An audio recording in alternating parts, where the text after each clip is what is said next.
Hello students, welcome to the EPG Pathshala. I am Dr. Rashmi Sharma, Head of the Department OBNHR, Lal Bahadur Shastri Institute of Management, Delhi. Today we will learn the module Work-Life Balance. This module is from the paper Contemporary Issues in HRM and Future Trends. The learning outcomes from this module are: we would learn the 6 components of work-life balance. What are the different theories associated with work-life balance? The different practices for work-life balance, work-life conflict, and how American and European MNCs follow work-life balance vis-a-vis the Indian companies. Understanding the importance of work-life balance, knowing the difference between the MNCs and Indian companies' work-life balance practices, and implementing the work-life balance in their own organizations and eliminating work-life conflict are some of the objectives that would be fulfilled by this module. The purpose of this module is to analyze the concept of work-life balance and its importance in today's organization. We will also look at the components of the work-life balance and its relevance in today's world. Also, about how many organizations are providing this benefit to their employees and whether it is one of the major factors that attract talent to join the organization at the first place.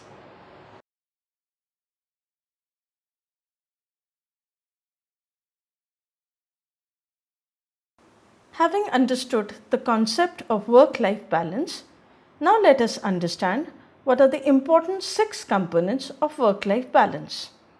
They are self-management, time management, stress management, change management, technology management, and leisure management.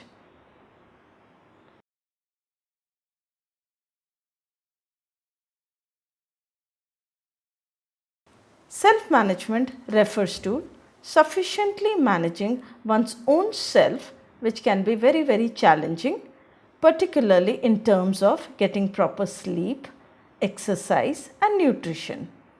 It is the recognition which tells us that effectively using the personal spaces in our lives is very vital and that available resources, time, and life are finite.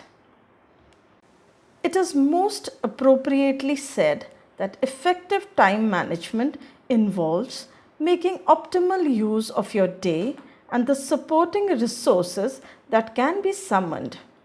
One can keep pace when the resources match the challenges. Stress management refers to managing the stressful situations.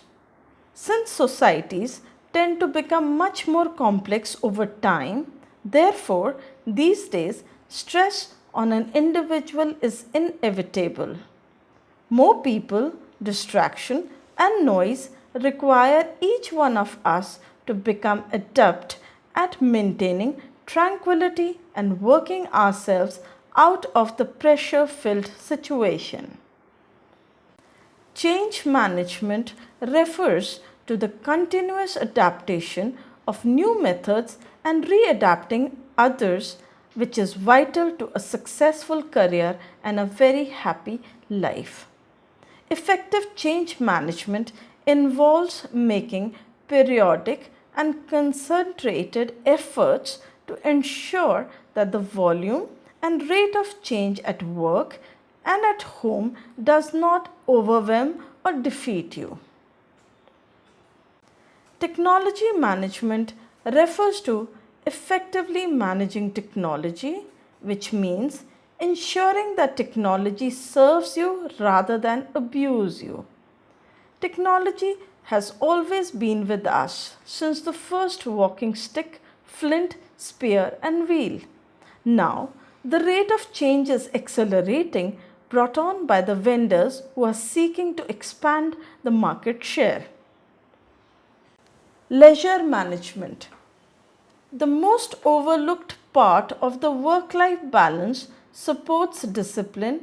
It acknowledges the importance of rest and relaxation, that one cannot shortchange the leisure and that time off is a vital component of the human experience.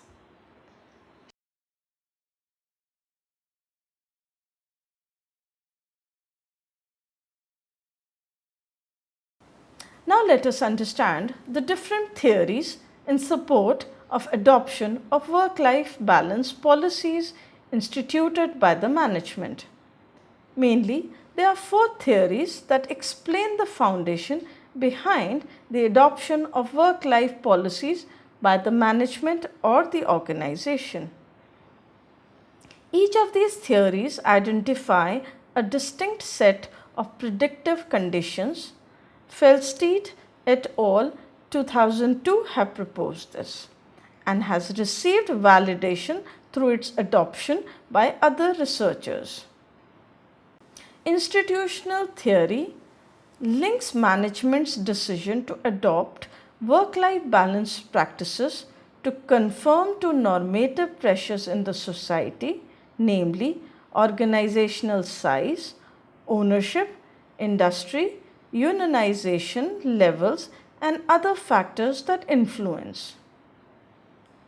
Organizational adaptation theory connects the responsiveness of organizations to internal environmental factors, namely proportion of female staff, skill levels, work processes, and senior management values. High commitment theory regards the work-life balance practices as strategic HRM initiatives that are taken up in order to generate increased employee commitment to the organization. Situational theory explains the adoption of work-life balance in terms of pressures to increase the profitability and productivity and to deal with the problems of employee recruitment and retention. This is again a theory propounded by Feldstedt et al. In the year 2002. Let's understand what are the different work-life balance practices.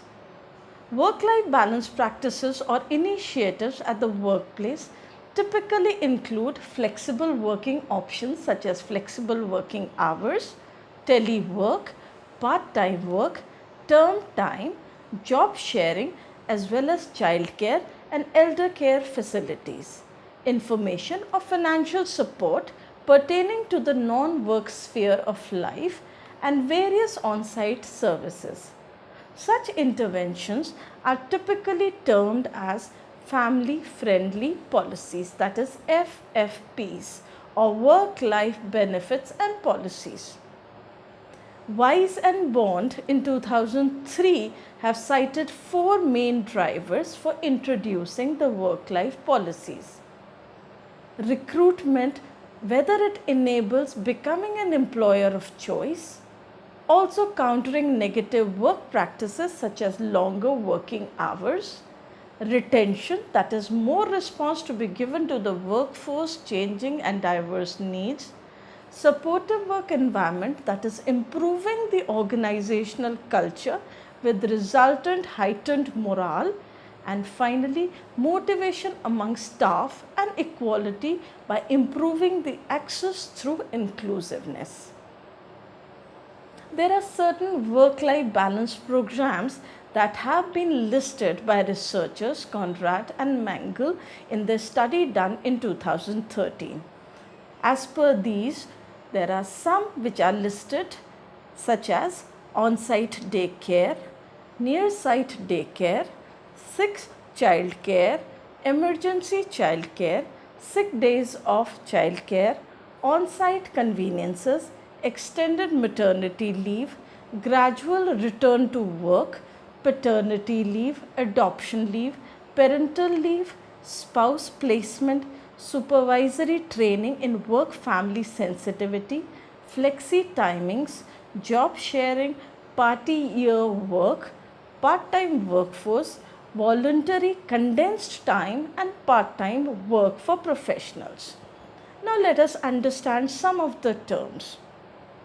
A compressed work week refers to an arrangement where an employee works the standard number of hours in 1 or 2 weeks period but compresses those hours into lesser number of work days, thereby working longer hours at work. Next, flexi timing. Flexible working arrangements take a number of structures. These include the flexibility in working time arrangement, the number of hours worked, and with regard to the place of work. These kind of organizations adopt various kinds of flexible policies such as flexible scheduling program, job sharing, part-time work, teleworking, etc. in workplace. Family leave is also considered one of the work-life balance policy. Family leave policy allows an employee to be away from the workplace for a period which may vary in order to deal with the family responsibilities. And this has been proposed by Bond and Weiss researchers in the year 2003. Let us now understand some employee assistance programs. Employee assistance programs are intended to recognize the interaction between people, domestic and working lives, and to offer the confidential counseling to staff to address the personal or other problems, which includes work-related stress that may be affecting their performance. Job sharing is a very widespread form of work that has many constructive aspects and is also viewed as a family-friendly practice. It is an employee-driven trend and is variously used in response to the perceived need for more family-friendly policies or as a means of tackling the unemployment crisis in some economies. Job splitting is similar to job sharing, except that responsibilities and tasks are generally equally divided. Both staff members are responsible for their own tasks. This can be a very useful approach in that it makes use of the particular skill of each employee with a resultant net gain for the employers. Compressed hours are referred to compressed working weeks, which involve the reorganization of work time into extended but fewer chunks during a working week. This could mean working hours being compressed into 3, 4 or 4.5 days a week or 8-9 days out of a fortnight. Another possibility is working 4 to 10 hours per day per week as opposite to 5-8 hours day.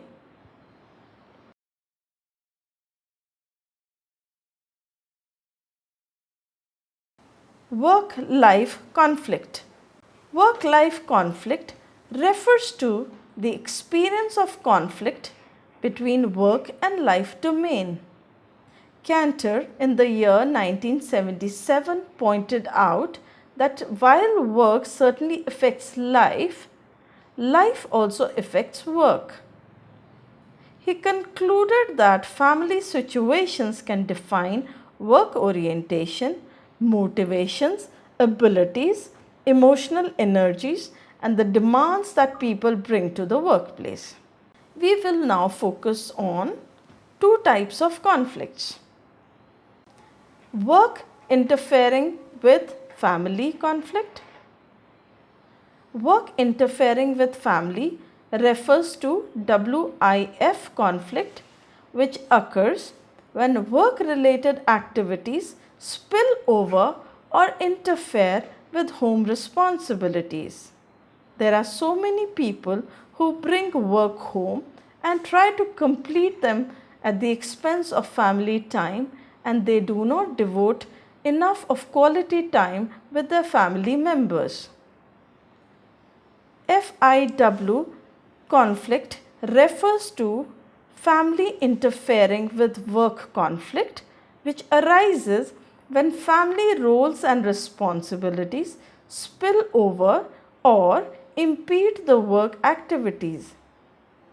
For example, somebody having to cancel an important meeting because the child is sick. Although strongly correlated with one another, they are conceptually and empirically distinct constructs.